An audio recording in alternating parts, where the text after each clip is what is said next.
ആരില്ലല്ലോ ഇവിടെ കാണുന്നില്ല. കണിമംഗലം പോലെ വന്നിട്ട് ആരെയും കാണുന്നില്ലല്ലോ. അശരീരിയായിട്ട് ചോദ്യം ചോദിക്കാം. ഉണ്ടായിരുന്നു. ഈ വെബ് സീരീസിൽ അഭിനയിക്കുമ്പോൾ അതേ പേര് തന്നെ സിനിമയിൽ വരാൻ പറ്റുമെന്ന് അന്ന് ചിന്തിക്കാൻ പറ്റാത്ത സ്വപ്നമായിരുന്നു, അത് അന്ന് മനസ്സിലുണ്ടായിരുന്നു? അങ്ങനെ സ്വപ്നം കണ്ടിട്ടൊന്നുമില്ല, പ്രതീക്ഷ ഉണ്ടായിരുന്നു. കാരണം വെച്ചാല് ആ ഡയറക്ടറിനെ ട്രസ്റ്റാണ്. കാരണം രാജേട്ടൻ ഒരു സീരീസ് ഉണ്ടാക്കിയ ഒരു കൊറോണ സമയത്ത് അത് സിനിമയെന്ന് പറയാൻ സത്യം പറഞ്ഞാൽ നമുക്ക് ഇപ്പോൾ ഒരു സ്വപ്നം തന്നെയാണ്. അത് നടക്കില്ലെന്നും പണ്ടെന്ന് അറിയത്തില്ലായിരുന്നു. അത് മാത്രമല്ല, പുള്ളി അതിന് ശേഷം ഈ സീരീസിന് ശേഷം എടുത്ത് പടം തീപ്പൊരി പിന്നെയായിരുന്നു. അതിൽ ചെറിയൊരു ഭാഗമാകാൻ പറ്റി. പിന്നെ ഇതിനെപ്പറ്റി ഒരു അങ്ങനെ ഒരു ചിന്തയൊന്നും ഇല്ലായിരുന്നു. എന്തെങ്കിലും ഒരു ദിവസം നടന്നാൽ നന്നായിരുന്നു, അടിപൊളിയായിരുന്നു എന്നുള്ള ആഗ്രഹം ഉണ്ടായിരുന്നു. പക്ഷേ സ്റ്റേജ് നമ്മൾ നാളെ പടം റിലീസാവുകയാണ്, ഇത് നടന്നു, ആ സിനിമയിൽ ഒരു ഭാഗമാകാൻ പറ്റി, ഭയങ്കര സന്തോഷമുണ്ട്. ഒരുപക്ഷെ 6-ാം നമ്പരം കണ്ടപ്പോഴാണല്ലോ ഈ മലയാളികളുടെ മനസ്സിൽ കണിമംഗലം കോവിൽ എങ്ങനെ കയറി വന്നത്.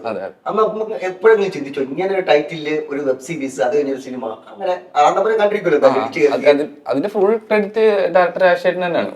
പുള്ളിയുടെ തോട്ടും പുള്ളിയുടെ ഐഡിയയും പുള്ളി പറഞ്ഞു തരുന്ന രീതിയും വെച്ചിട്ടാണ് നമ്മൾ അഭിനയിക്കുന്നതെല്ലാം. ഈ പേരിട്ടതും ഇതിന്റെ കഥ ഉണ്ടാക്കിയതും ഇങ്ങനൊരു സീരീസിന്റെ ഒരു ഐഡിയ പുള്ളിയുടെ മനസ്സിൽ വന്നത് എല്ലാം പുള്ളിയുടെ തന്നെ ഒരു പരിപാടിയായിരുന്നു. അതിലൊക്കെ നമ്മളൊരു ഭാഗമാകാൻ പറ്റിയെന്ന് മാത്രമാണ്. ഐഡിയ മതി ജീവിതം മാറി പറയാന്ന് പറയുമ്പോൾ ഒരു റീല് മതി നമ്മുടെ ജീവിതം മാറി. ആ ഒരു അനുഭവം ഒന്ന് പറയാമോ? അത് എൻ്റെ അനിയത്തിയാണത് ആ വീഡിയോ എടുക്കുന്നത്. ഞങ്ങൾ യൂഷ്വലി വെറുതെ ഇതൊരു പാഷന്റെ പുറത്ത് സ്റ്റാർട്ട് ചെയ്തതാ ഈ വീഡിയോസ് എടുക്കാനും അത് അപ്ലോഡ് ചെയ്യാനും. പിന്നെ ആൾക്കാരുടെ പോസിറ്റീവ് റെസ്പോൺസ് കൂടുതൽ വരാൻ തുടങ്ങിയപ്പം എന്തൊക്കെയോ നമുക്ക് ചെയ്യാൻ പറ്റുമെന്നുള്ളൊരു ആ ഒരു കോൺഫിഡൻസ് വന്നപ്പോൾ ജസ്റ്റ് ഒരു ഓവർനൈറ്റ് ആയിരുന്നു പെട്ടെന്ന് ഒരു ഹൈപ്പ് വന്നത്. അപ്പൊ അത് എന്നെ കൊണ്ട് ആദ്യത്തെ അത് അക്സെപ്റ്റ് ചെയ്യാൻ പറ്റിയില്ല. പിന്നെ അത് അക്സെപ്റ്റ് ചെയ്ത് വന്ന് പിന്നെ അതിൽ നിന്ന് ഇങ്ങനെ ഓരോ സ്റ്റെപ്പായിട്ട് കരിയർ ഗ്രോത്ത് ഉണ്ടായി.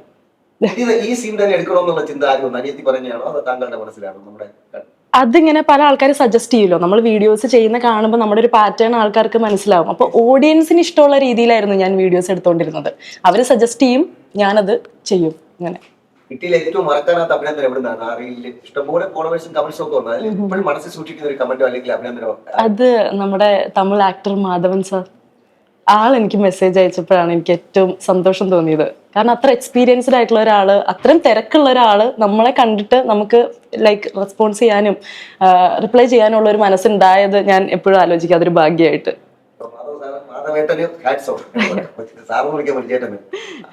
ഇതുപോലെയാണല്ലോ അത് ഒരു കുടുംബത്തെ മൊത്തം നമ്മുടെ റീൽസ് സോഷ്യൽ മീഡിയയിൽ തരംഗമാക്കാൻ പറ്റി. ആ ത്രെഡ് എവിടുന്നാണ് സിനിമയ്ക്ക് മുമ്പ് സംസാരിക്കാൻ? അത് ത്രെഡ് വന്നതല്ല, ഞാൻ തന്നെ ഇങ്ങനെ എന്തെങ്കിലും ചെയ്യണമെന്നുള്ള രീതിയിൽ ആ സമയത്ത് ഇല്ല, വീട്ടുകാരും അമ്മയായിട്ടൊന്നും ചെയ്യുന്ന പരിപാടിയൊന്നും വന്നിട്ടില്ല. അപ്പം എല്ലാവരും ചെയ്യുന്നതിനെക്കാട്ടി കുറച്ച് വെറൈറ്റി ആയിട്ട് ചെയ്യണം, പെട്ടെന്ന് കണക്ട് ആവാൻ വേണം, പെട്ടെന്ന് ഇത് റീച്ച് ആവാൻ വേണം. അപ്പം അങ്ങനെ നോക്കിയപ്പം ഏറ്റവും ഇമോഷണലി കണക്ട് ആവുന്ന അമ്മയാണ്. അങ്ങനെ അമ്മ എടുക്കുമായിരുന്നു അതിൽ. കണിമംഗലം കോവിലത്തേക്കുള്ള വഴി എങ്ങനെയായിരുന്നു? കണിമംഗലം കോവിലകത്തേക്കുള്ള വഴി അഖിൽ NRD ഉണ്ട്, നമ്മളെ വീഡിയോ ഒക്കെ ചെയ്യുന്ന റീൽ ചെയ്യുന്നത്. അഖിൽ NRD വഴിയാണ് ഞാൻ തൊട്ട് വരുന്നത്. അഖിൽ NRD ആണ് എനിക്ക് രാജേഷ് ചേട്ടനോട് എന്നെ സജസ്റ്റ് ചെയ്യുന്നത്. അങ്ങനെ രാജേഷ് ചേട്ടൻ അങ്ങനെ കണ്ട് അങ്ങനെയാണ് ഇതിനകത്തോട്ട് വരുന്നത്, വിളിച്ച്. സസ്പെൻസ് ഉണ്ട്, എല്ലാം ഉണ്ട്. റാഫിക്കയുടെ ഫ്രണ്ട് അങ്ങല്ലേ, കൂട്ടുകാരായിട്ട്. അത് തന്നെ.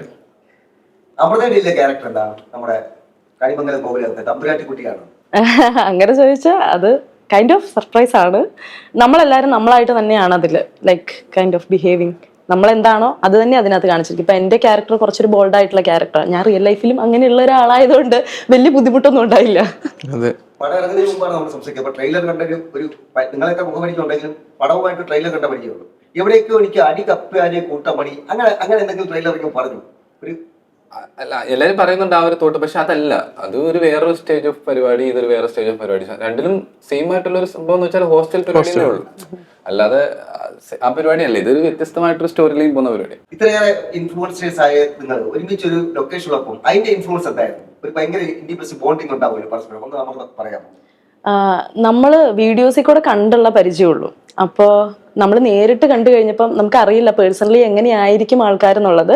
പക്ഷെ നമ്മളൊക്കെ ഒരു ഫാമിലി തന്നെയുള്ള പല സ്ഥലത്തു നിന്നാണെങ്കിലും ഒരേ ഒരേ കരിയറിൽ നിൽക്കുന്ന ആൾക്കാരായതുകൊണ്ട് അങ്ങോട്ടും ഇങ്ങോട്ടും മനസ്സിലാക്കാൻ ബുദ്ധിമുട്ടില്ലായിരുന്നു. ഭയങ്കര അണ്ടർസ്റ്റാൻഡിങ് ആയിരുന്നു, പെട്ടെന്ന് ബ്ലെൻഡായി, രസമായിരുന്നു സെറ്റില്. സ്വന്തമായിട്ട് അഭിനയിക്കാനുള്ള മോഹമുണ്ട്, പക്ഷെ അച്ഛനും അമ്മയും കൂടെ ഫ്രെയിമിൽ കൊണ്ടുവരുമ്പോൾ അവരെ വെറുതെ അങ്ങനെ എന്തെങ്കിലും പറഞ്ഞു തുറക്കാലത്ത് അങ്ങനെ ഒരു ചലഞ്ച് ഉണ്ടായിരുന്നു? അങ്ങനെ ഉണ്ടായിരുന്നു. അമ്മയ്ക്കൊക്കെ ആദ്യമേ നല്ല പാടുണ്ടായിരുന്നു വരാനാ. പിന്നെ അത് കഴിഞ്ഞ് നമ്മുടെ നാട്ടുകാരും പിന്നെ വെളിയിൽ എവിടെ പോയാലും എല്ലാവരും അപ്രിസിയേഷൻ കൊടുക്കുന്ന കണ്ടപ്പോൾ പുള്ളിക്കാരി ഓക്കെ ആയി.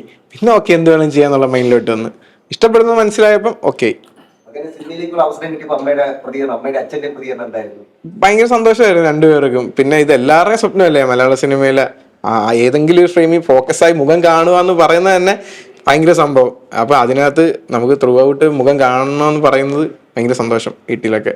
ഈ പേര് കൃഷ്ണൻ എന്ന് പറഞ്ഞ് ചുരുക്കിയാണോ അല്ല കൃഷ്ണൻ തന്നെ ഇട്ടാണോ? കൃഷ്ണൻ തന്നെ മൊത്തത്തിൽ എന്നല്ല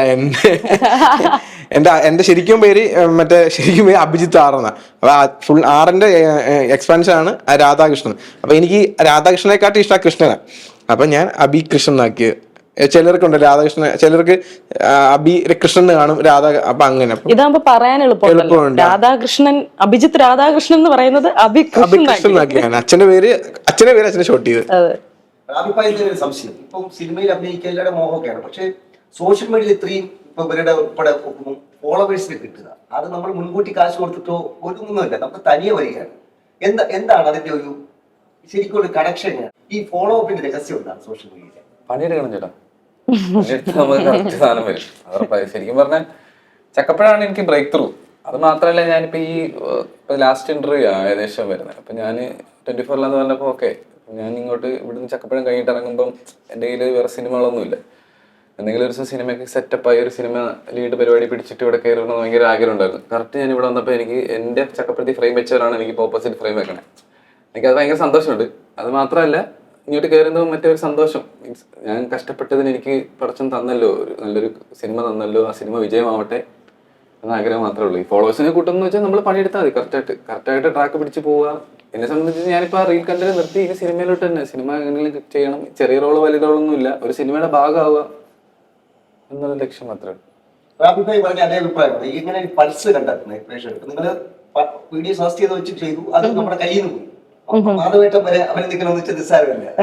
അപ്പൊ എന്താണ് ശരിക്കും പൾസ്? ദൂരെ എവിടെയെങ്കിലും ഇരിക്കുന്ന, അകലങ്ങളിൽ ഇരിക്കുന്ന, നമ്മൾ കണ്ട് ഒരു പരിചയമില്ലാത്ത ആൾക്കാരെ മനസ്സിൽ ഹുക്ക് ചെയ്തെടുക്കുന്നതിന്റെ രഹസ്യം ഒന്ന് പറയാം. അങ്ങനെ ചോദിച്ചാ പണിയെടുക്കണം അദ്ദേഹം പറഞ്ഞു, പണിയെടുക്കുന്നുണ്ട്. അതിൽ കുറെ സ്ട്രാറ്റജി ഉണ്ട്. ലൈക്ക് നമ്മളൊരു വീഡിയോ പ്ലാൻ ചെയ്യുന്ന മുതൽ അതിലൊരു ഹുക്ക് ഇടുന്ന മുതല് തുടങ്ങുകയാണ് ആ ഒരു ഇത്. ആദ്യത്തെ 2-3 സെക്കൻഡ് നമ്മൾ എങ്ങനെ ആൾക്കാരെ പിടിച്ചിരുത്തുന്നു മുതൽ അങ്ങനെ കുറേ കാര്യങ്ങൾ നോക്കാനുണ്ട്.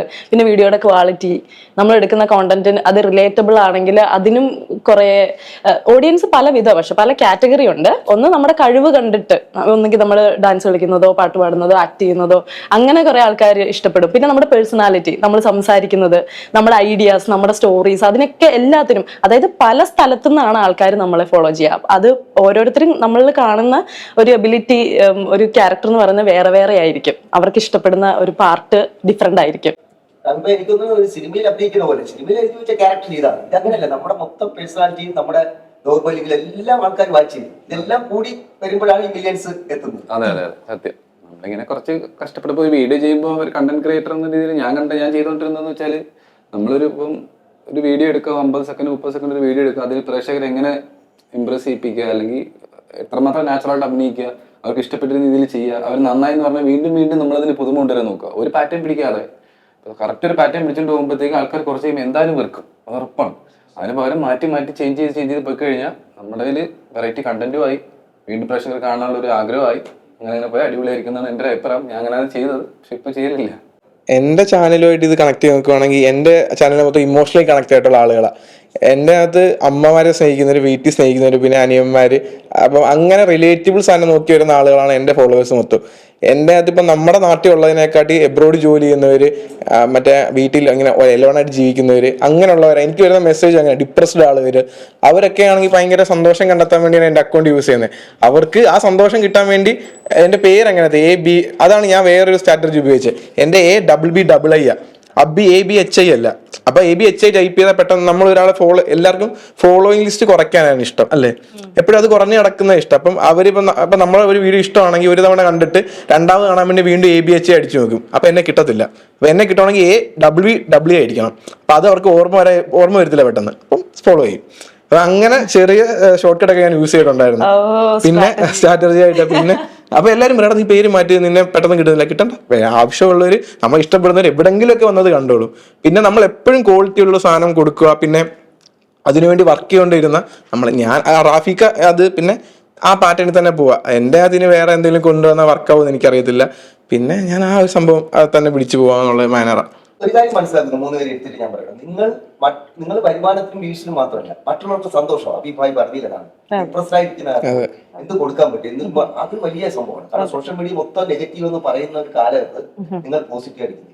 ഇനി 3 പേരുമായിട്ട് അതുകൊണ്ട് അവസാനിപ്പിക്കുന്നതിന് മുമ്പായിട്ട് ഒരു സംഭവം, ജീവിതത്തിലെ ഹോസ്റ്റൽ അനുഭവം എന്ന് പറയാം. ഹോസ്റ്റലിൽ പോയിട്ടില്ല, അഭി പോയിട്ടുണ്ട്. അഭിനയിച്ചപ്പോ തോന്നിയില്ലേ മീൻസ് ഹോസ്റ്റലിൽ ഒന്ന് താമസിക്കുമായിരുന്നു? അങ്ങനെ തോന്നിയിട്ടുണ്ട്, അത് ഓക്കെ ആയിരുന്നു, അങ്ങനെ തോന്നിയിട്ടൊന്നുമില്ല. ഈ പടത്തിൽ ആക്ട് ചെയ്തപ്പോ ഹോസ്റ്റൽ ഒരു വൈബ് കിട്ടിയിട്ടുണ്ടല്ലേ? അങ്ങനെ വൈബ് ആ വൈബ് കിട്ടിയിട്ടുണ്ട്, അല്ലാതെ അങ്ങനെ ആഗ്രഹിച്ചിട്ടൊന്നുമില്ല. താങ്കളുടെ ഹോസ്റ്റൽ അനുഭവം പറയാം. അതിന് ആദ്യം ഒരു ചോദ്യം ചോദിച്ചില്ലായിരുന്നു, അതിനകത്ത് എനിക്കൊന്നൊരു മെസ്സേജ് ഞാൻ പറയാം. അത് ഒരിക്കലും ഭയങ്കര ഡിപ്രസ്ഡ് ആയിട്ട് എടാ ഞാൻ, അതായത് ഒരു പെണ്ണ വീട്ടിൽ എന്തൊക്കെയോ ഭയങ്കര നെഗറ്റീവായിട്ട് മറ്റേ സൂയിസൈഡ് ചെയ്യണോ അങ്ങനെ വേണോ ആലോചിച്ചിട്ട് അവള് പറഞ്ഞ് ഒരു സമയത്ത് ഞങ്ങളുടെ വീഡിയോ ത്രൂ ഔട്ട് കണ്ടുകൊണ്ടിരിക്കുവായിരുന്നു. മീൻസ് അത് അവളെ ഇങ്ങനെ അടിപൊളിയാക്കാൻ വേണ്ടി അല്ലെങ്കിൽ ഒരു നോർമൽ ലൈഫിലോട്ട് വരാൻ വേണ്ടി ഒത്തിരി ഇൻഫ്ലുവൻസ് ചെയ്തിട്ടുണ്ട്, ഒന്ന് ചിരിക്കാൻ വേണ്ടി പോലും. അതൊക്കെയാണ് ഞാനൊരു ഇൻഫ്ലുവൻസർ എന്നുള്ള രീതി എനിക്ക് കിട്ടിയ ഏറ്റവും വലിയ ഒരു സംഭവം എന്ന് പറയുന്നത്. അവർക്ക് ആ ഒരു ഫീൽ കിട്ടി. കാരണം വീട്ടിൽ നല്ല ഒഴിവാക്കപ്പെട്ട സാഹചര്യത്തിൽ നമ്മുടെ വീഡിയോ കാണുമ്പോൾ വീട് തന്നെ ആണെന്നുള്ള ഒരു ഫീല്. അങ്ങനെ അതെ അതെ, അങ്ങനെയുള്ള ഭയങ്കരമായിട്ടുള്ള പേര്. എനിക്ക് വരുന്ന മെസ്സേജ് ഒക്കെ ഒരു പാരഗ്രാഫാ, അമ്മയെ തിരക്കി അച്ഛനെ തിരക്കി എല്ലാരും തിരക്കി, അങ്ങനെ അല്ല ജസ്റ്റ് ഒരു മെസ്സേജ് ആയിട്ട് വന്നിട്ടില്ല. ഞങ്ങളുടെ നാട്ടിൽ അങ്ങനൊന്നുമില്ല, ഞങ്ങളുടെ നാട്ടിൽ എല്ലാരും സെയിമാ. എങ്ങനെ? അതെ, ഞാൻ പഠിച്ചത് എന്താ വാഗമണ്ണിലെ DC കോളേജാ. അത് റെസിഡൻഷ്യൽ ക്യാമ്പസാ, കോളേജും ഹോസ്റ്റലും സെയിമാ. അപ്പൊ വെളിയിൽ പോകാൻ പറ്റത്തില്ല. അപ്പം അടിപൊളി അനുഭവമായിരുന്നു. ഫുൾ ടൈം കോളേജിൽ തന്നെ, ഹോസ്റ്റലിൽ വേണം ഉറങ്ങാൻ മാത്രം കയറിയാൽ മതി. അങ്ങനത്തെ ഒരു സെറ്റപ്പാ, അടിപൊളിയായിരുന്നു. പിന്നെ എന്ത് ഹോസ്റ്റലിൽ പഠിക്കുമ്പോൾ എല്ലാം അടുത്താണല്ലോ, ഓരോ റൂമിലും ഓരോ കഥ, ഓരോ അനുഭവം. ഇവിടെ സങ്കടമാണെങ്കിൽ അവിടെ സന്തോഷം, അവിടെ പോയി ഇരുന്നാൽ മതി. അവിടുത്തെ ബോറടിക്കുമ്പോൾ അടുത്ത റൂമിൽ പോവാം. അങ്ങനെ അടിപൊളിയാ. നമ്മുടെ സിനിമയിൽ ഇത്തരം ടെസ്റ്റുകൾ പ്രതീക്ഷിക്കാമല്ലോ ഹോസ്റ്റലിൽ ഉണ്ടാവുന്ന? അതെ. എന്റെ അച്ഛനും അമ്മയ്ക്കും എന്നെ വീട്ടിൽ നിന്ന് മാറ്റി നിർത്തുന്നതിനോട് ഒട്ടും താല്പര്യമില്ലായിരുന്നു. അത് ഞാൻ മോശമായി പോകണ്ടല്ലോ വിചാരിച്ചു, കൂടെയുള്ള പിള്ളേര് മോശമായിട്ടല്ലോ എന്ന് വെച്ച്. അപ്പൊ ഞാൻ പോയി വരുമായിരുന്നു. എനിക്ക് 1.5 മണിക്കൂറുണ്ട് കോളേജിലേക്ക് യാത്ര, പിന്നെ തിരിച്ച്. അങ്ങനെ 3 മണിക്കൂർ ഡെയിലി യാത്ര ചെയ്തിട്ടാണ് ഞാൻ കോളേജിൽ പോയിക്കൊണ്ടിരുന്നത്. അങ്ങനെ അപ്പൊ ഹോസ്റ്റലിൽ നിൽക്കാൻ അനുവദിച്ചിട്ടില്ല. പിന്നെ എനിക്കും ഇഷ്ടമല്ലായിരുന്നു, എനിക്ക് ഡെയിലി അച്ഛനെ അമ്മേനെ കാണണം, വീട്ടിലെ ഫുഡ് കഴിക്കണം, അങ്ങനെയൊക്കെ ആയിരുന്നു. സത്യം പറയില്ല, അടുത്ത കാലത്ത് മലയാള സിനിമയ്ക്ക് ഏറ്റവും മനോഹരമായ ടൈറ്റിലാണ് ആരാണ് ഇത് പേറ്റന്റ്, ആരാണ് നിർദ്ദേശിച്ചത് വെബ് സീരീസിന്റെ കാലത്ത്? അത് ഡയറക്ടർ രാജേട്ടൻ തന്നെ, പുള്ളിയുടെ ഐഡിയ ആണ്. കണിമംഗലം കോവിലെന്ന് പേരിടാനും ഈ സീരീസ് തുടങ്ങാനും ഈ സിനിമ ചെയ്യാനും നമ്മളൊക്കെ അത് കാസ്റ്റ് ചെയ്യാനും എല്ലാം പുള്ളിയുടേതായിട്ടുള്ള ഐഡിയ മാത്രമാണ്. സീരീസ് കാണാത്തവർക്ക് പോലും കണിമംഗലം കോവിലം കൊള്ളാമല്ലോ എന്ന് പറയുന്ന ടൈറ്റിൽ പേര് ഭയങ്കര സ്ട്രൈക്കിങ്. അപ്പൊ അതുകൊണ്ട് ആൾക്കാർക്ക് പെട്ടെന്ന് ഇതെന്താ സംഭവം എന്ന് അറിയുമെങ്കിലും ആൾക്കാർ ഒന്ന് കാണുമെന്ന് പ്രതീക്ഷിക്കുന്നു. എന്തായാലും ഒന്ന് കാണണം. അമൃതയുടെ സംഭവം മാധവേട്ടൻ ഒരു ഹായ് പറഞ്ഞില്ലേ, ഒരു നല്ല അപ്രീസിയേഷൻ തന്നപോലെ ലാലേട്ടനും പറ്റുമെങ്കിൽ അതൊക്കെയാണ് ആഗ്രഹം.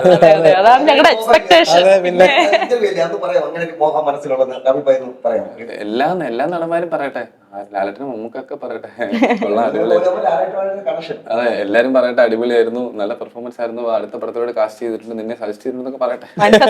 മാനിഫെസ്റ്റേഷൻ ഇപ്പോഴേ ഇരുന്ന് ഓക്കെ അടുത്ത പടം കിട്ടി എന്ന് ഞങ്ങൾ അങ്ങോട്ട് വിചാരിക്കാതെ. നമ്മൾ മുമ്പ് പരിചയമുള്ളതാണ് റാബി പൈപ്പർ, നിങ്ങൾ ഞാൻ ആദ്യമായിട്ട് കാണുകയാണ്. എന്തായാലും ഇപ്പൊ കൂട്ടത്തിലെങ്കിലും രാജേഷ് ഭായിക്ക് ഒരു ഹാറ്റ്സ് ഓഫ് പറയും. കാരണം നല്ലൊരു ടൈറ്റിലും പ്രൂവ് ചെയ്തൊരു വെബ് സീരീസിന്റെ തുടർച്ചയും. അത് മാത്രമല്ല നല്ല പണി എടുത്തിട്ടുണ്ട് പുള്ളി, നല്ല പണി എടുത്തിട്ടുണ്ട്. അത് മാത്രമല്ല നമ്മൾ അതിനകത്ത് നല്ല ഡെഡിക്കേറ്റഡ് ആയിട്ട് നിന്ന്. പിന്നെ വേറൊരു പുള്ളി കൂടെ ഉണ്ട്, അജ്മൽ ഖാൻ എന്ന്, ദുബായിൽ ഇൻഫ്ലുവൻസർ. അപ്പം പുള്ളിക്കാരൻ ഇതിനകത്ത് റോളിൽ ലീഡർ പരിപാടി ചെയ്തിട്ടുണ്ട്. അപ്പം നമ്മൾ 3 പേരാണ് കൂടുതലും കോമ്പിനേഷൻ സീക്വൻസ് വരുന്നത്. അപ്പം നല്ല കഷ്ടപ്പെട്ട് നല്ല സ്ട്രഗിൾ ചെയ്ത് ആ സീരീസിന്റെ കാലഘട്ടം തൊട്ട് നമ്മൾ ഒന്നുമില്ലായ്മ തുടങ്ങി ഇവിടം വരെ എത്തി. അപ്പൊ അത് നാളെ വെള്ളിയാഴ്ച തിയേറ്ററിലോട്ട് വരുവാണ്. അപ്പൊ അത് പ്രേക്ഷകർ ഇരുകയും നീട്ടി സ്വീകരിച്ച് നമുക്കൊരു നല്ലൊരു ഓഡിയൻസിന് തന്നു കഴിഞ്ഞാൽ നമ്മൾ രക്ഷപ്പെടും. നല്ലൊരു സിനിമ മലയാള പ്രേക്ഷകർ കിട്ടുകയും ചെയ്യുന്നതാണ് ഞാൻ പ്രതീക്ഷിക്കുന്നത്. അറിയില്ല എന്താണ്. പേര് തന്നെ പോസിറ്റീവ് ആണ്. എന്തായാലും കണിമംഗലം കോവിലകത്ത് ഫ്രെയിമിലേക്ക് ആള് വന്നില്ലെങ്കിൽ അകത്തളത്തിൽ അശരീരമായിട്ടുള്ള ഇന്റർവ്യൂ എങ്ങനെ ഇഷ്ടപ്പെട്ടു? നല്ല ശരീരമായിരുന്നു, വളരെ നല്ല ചോദ്യങ്ങൾ. ആദ്യമായിട്ട് അശരീരി സംസാരിക്കുന്നത് ഞാൻ. അടിപൊളിയായിരുന്നു, കൊള്ളാം, നല്ല എനർജി ഉണ്ടായിരുന്നു, അടിപൊളി. ശരിയാണ്.